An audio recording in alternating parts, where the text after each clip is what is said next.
Hello everyone, and welcome back to another episode of Behind the Scenes here at Kingsman Shakespeare Festival. Everything is in full preparations for the opening of Richard III this Friday. I got a chance to talk with Ryan Lee, director of Richard III, to get a better understanding of the play. But the idea that we need to know, there was a fight between this family and this Green family for quite a long time. What happens is Edward III outlived these two brothers.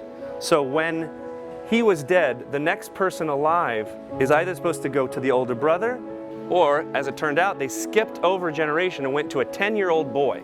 Richard II was 10 when he was crowned. So that made these two families kind of pissed off. So this would be the next in line, this would be the next in line. And it just started this battle as to who really should get it. And if you take this all the way back up to the top, you can see that she was the descendant of this marriage that happens at the very end of the play, where Richmond becomes Henry VII and marries young Elizabeth, who was part of this family and part of this family, which joins the two families together, creating the Tudor family.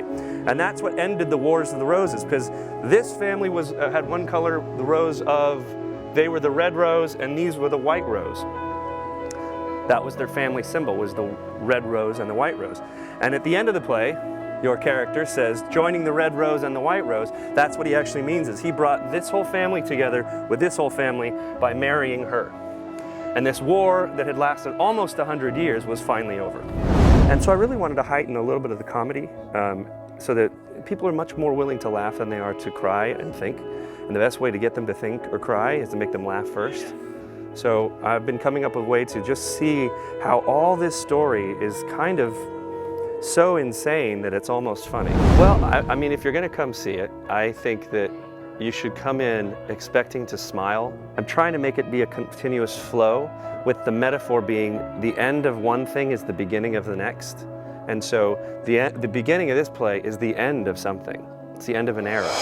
I also got a chance to sit down with Ross Helwig, who was playing Buckingham, and Jason Macbeth, who's playing Richard, and ask them about their role and preparations for the show.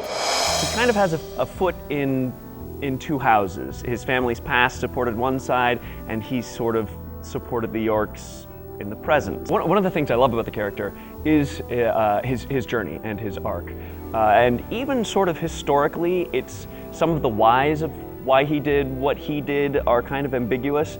I always enjoy seeing how they go from point A to point Z, because, you know, would those characters at the beginning of the play do what they do by the end of the play? But there is a point when when he says, what do we do if this other guy doesn't go along with us? And Richard offers up a solution. Before Buckingham has the chance to say yes or no, Richard says, oh, by the way, when I'm king, you remember all those lands that used to belong to your family a couple generations ago that my brother now has? I'm gonna give those to you. So before Buckingham even has the chance to say, yeah, I'm okay with this, or yeah, I'm not okay with this, Richard offers sort of a bribe, and Buckingham says, I'm in. But then later on, there's something else that Richard asks him that he kind of balks at. I love the character because there are a lot of choices that you get to make with him that are never explicitly answered in the text as far as his motivation. Oh yeah, I absolutely think there's humanity in him. They use the word evil a lot when describing him. But what interests me about him and about anybody is what led him to make the decisions that he ended up making. I tried to stay away from the word evil because I think it's too easy a throwaway. I think of it as it's like a blanket that we throw onto things or people with whom we vehemently disagree, but whom we haven't taken the time to try to understand. And he's some of the best insults in all of Shakespeare, who was a great insult artist, are reserved for this one character. And imagine just that level of vitriol being directed at him from the time that he was a child. I think it's easy to see why he would grow up with, at the very least, utter disdain, if not outright contempt and hatred for those around him. That's it for this week's episode of Behind the Scenes here at Kingsman Shakespeare Festival. Be sure to like us on Facebook and follow us on Instagram and Twitter. We'll see you this Friday for the opening of Richard III.